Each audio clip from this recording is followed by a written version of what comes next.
Logan, everybody. Ben Joravsky here. We're calling this Albanian Revolt Wednesday, and here's why. The great Rummana Hussain standing by. She was so gracious as to come on the show on this day. She's very busy. I had her day job. I really appreciate it. But who else could I turn to, ladies and gentlemen, than Chicago's foremost authority on Mayor Z, the Z-Man, as I love to call him, Mamdani, who had a huge triumph last night, a personal triumph, I would say. I know all my lefties, you go, Ben, it's not about the man, it's about the movement. I'm like, okay, calm down, lefties, all right? But the reality is that in many cases, it has to come together. And it sure has come together in New York with the Z-Man, Mamdani. But before I bring on Rummana and talk specifically about Mamdani, I'm going to tie events in New York to events in Albania. Whoa, get out the reefer, because who else is doing this deep tie, all right?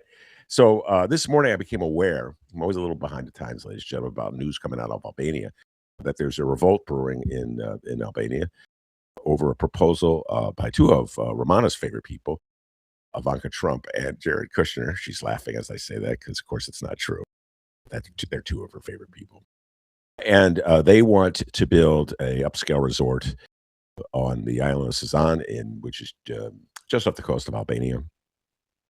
It's just a lovely island. It's sort of like a natural habitat. People go, bird watchers go there, animal watchers go there. People like the beaches are open and people can walk along the beach to all chill.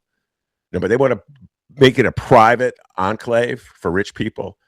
And I'm reading this story, and 1 million people, they estimate 1 million people were in the streets protesting this deal that's just being sanctioned by the government of Albania. 1 million people. Ladies and gentlemen, we're also going to talk briefly about the great article by Mick Dumke, a.k.a. Rummana's husband, in Black Club about the ongoing saga of Chicago's parking meter deal, which is our government letting us down again and again and again on not a natural asset, but a valuable asset, to put it mildly.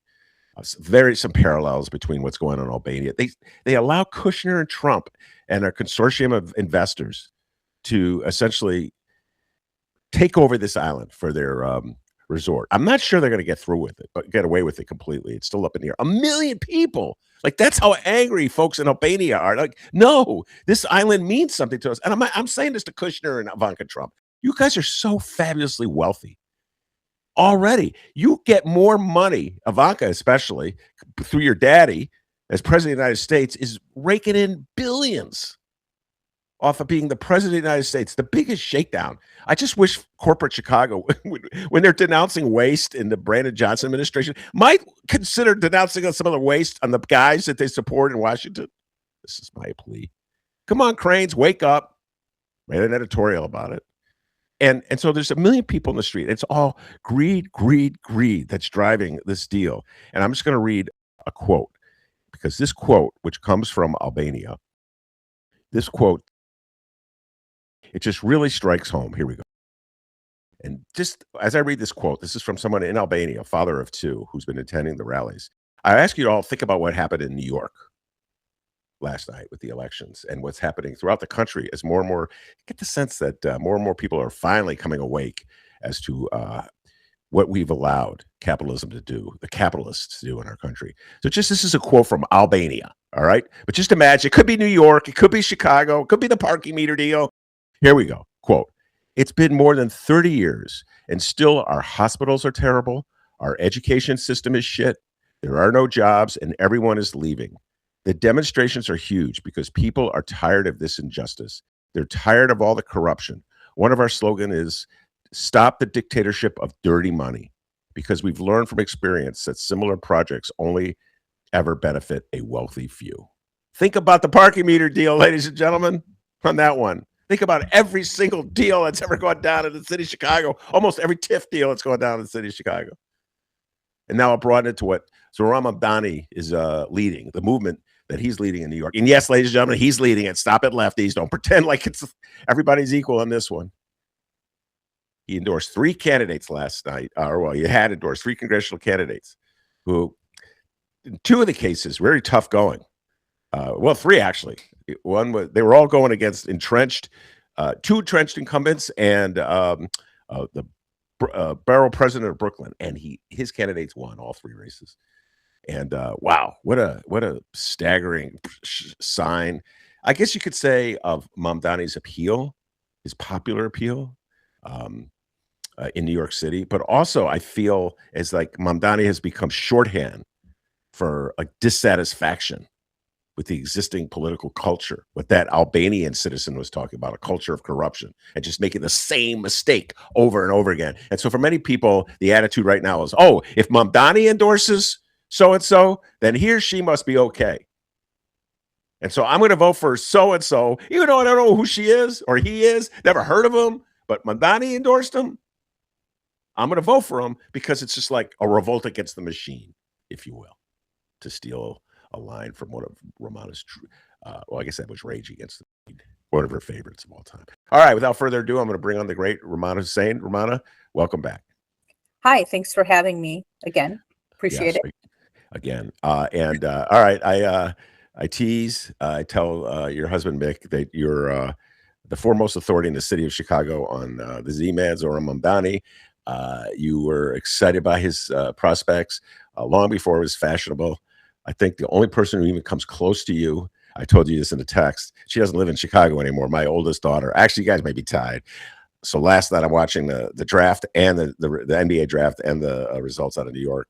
And my oldest daughter was just ecstatic over what was going down in New York with Mamdani's candidates. And why don't you just start talking a little bit about how you took it, what your reaction was when those results came in. Go ahead. I mean, I find it really fascinating. I mean, I wrote about Zoran Mamdani right before the New York Democratic primaries last year. And in Chicago, nobody knew who he was. And I remember, Ben, I think you were the first one that I reached out to.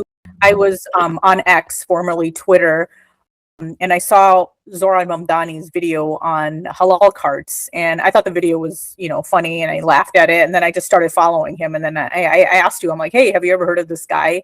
He's running for mayor. I don't, and then we kind of just went back and forth, and then I started following him, and then, I kind of just started watching what was happening in New York, and then, I remember writing about it, and in Chicago, nobody knew who he was, and I was overseas when I found out he won, I think a few weeks later. And someone at work credited me for, they never heard of Zoran Mamdani until they read my column at the time.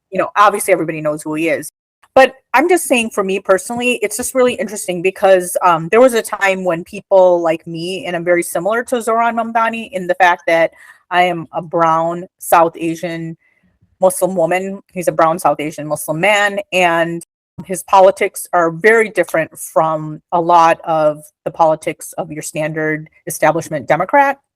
And for me, it was just interesting because there was a time where just being a Muslim it just would disqualify you from becoming a candidate for a lot of big, political seats.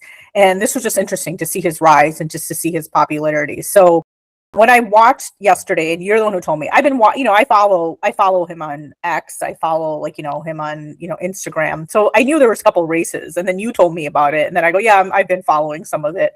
And then I saw that all three candidates had won because I remember you texted me last night and said it's going to be 3 for 3. And I'm not shocked. And the thing that's interesting for me is when Zoran Mamdani was running, there was a lot of the similar anti-Muslim rhetoric that was being thrown around by the Democratic establishment.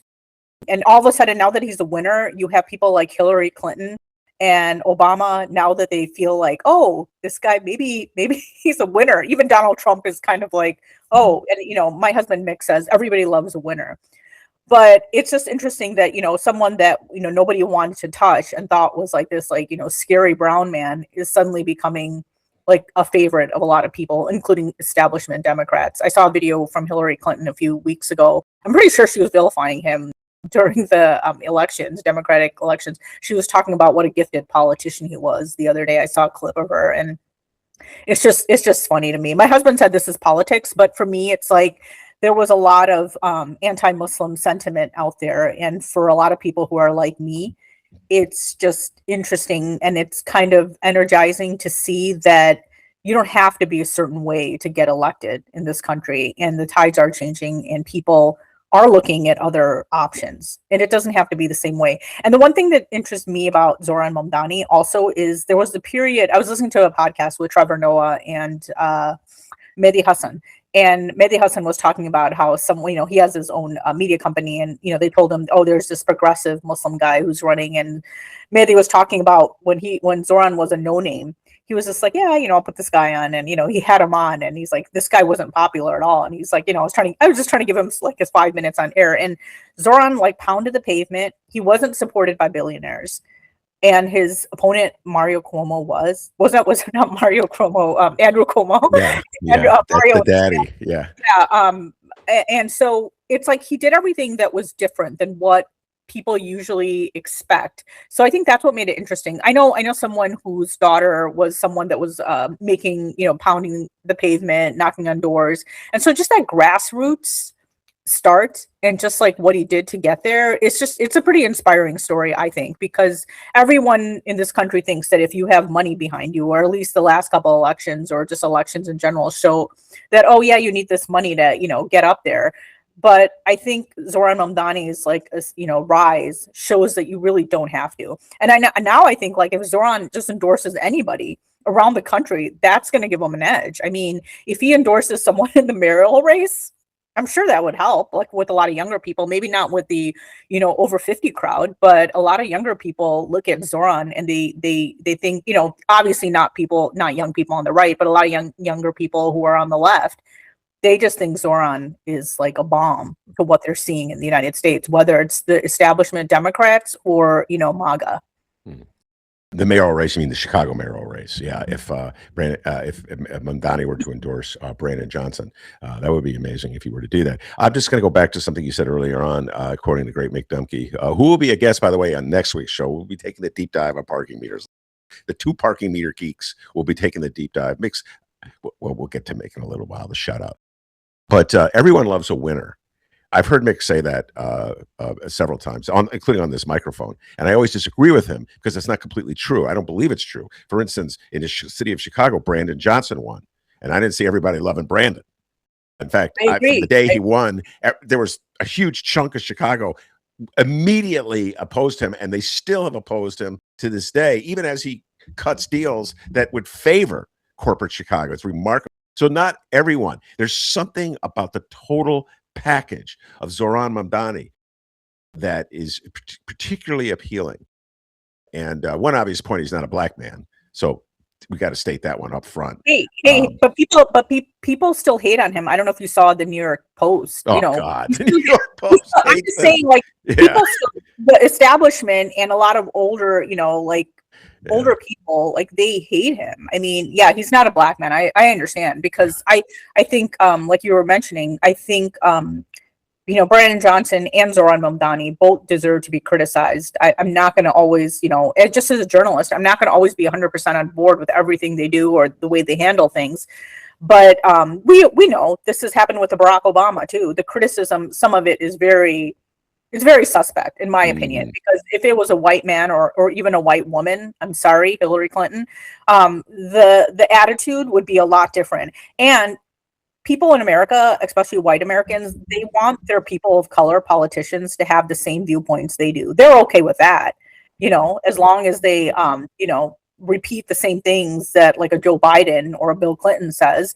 The liberals will be all like, oh yeah, this person's great. But the moment like someone speaks a little different, and Zoran Mamdani, I think one of the things that make people dislike him or like villainize him is because he speaks out on American foreign policy, and he's ran on affordability, but he's also very critical of the Israeli government, and that upsets a lot of people. Like, he's been described as anti-Semitic, and honestly, like a lot of younger people and a lot of people in the Jewish community aren't buying that anymore. And it's like everybody keeps pounding the drum about what an anti-Semitic guy he is and how he's dangerous and how he's bringing Sharia law into into New York City, and he's destroying the city and the country, and this is what's happening.